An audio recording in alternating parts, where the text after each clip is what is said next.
So one of the things I've noticed is at different points in my life, the highs and the lows often get summarized at the end as I reflect upon it and think about it and think about what happened and why it means, whether it's moments of joy and exhilaration or moments of pain and hardship that hurt. And as I come, it almost feels like I have a phrase or an idea or something that kind of wraps up the experience for me and helps me frame what it looks like. And personally, while that's lived in a lot of different ways and phrases and ideas, one of the things that often uses to put a bow on an experience for me is often the Psalms. We've been working through the Psalms throughout the summer. We've been talking about some of the highs and lows, some of the favorites we have, some that are less well known, and talking about what these ancient songs mean for our contemporary and modern context.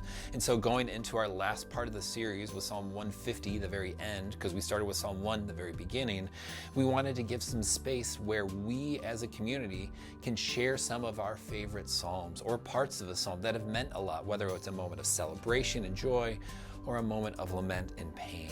So we want to invite you this Sunday to bring a psalm. If you want to, there's no obligation to do so, but if you'd want to share something, bring a psalm or part of a psalm if it's a longer one. And then we'd invite you to share a short statement as to why that matters, right? We don't need the full book and story, but just the bow that goes at the end of here was the thing that happened, here was the psalm, and just let that rain out. So again, no one has to.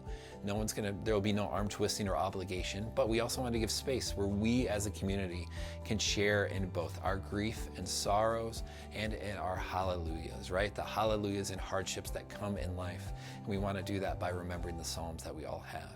So friends, this week between now and then, grace and peace going into a holiday weekend as school starts back up, as everything begins.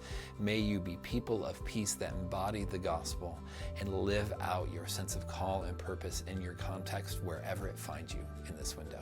Grace and peace, friends. Have a good week.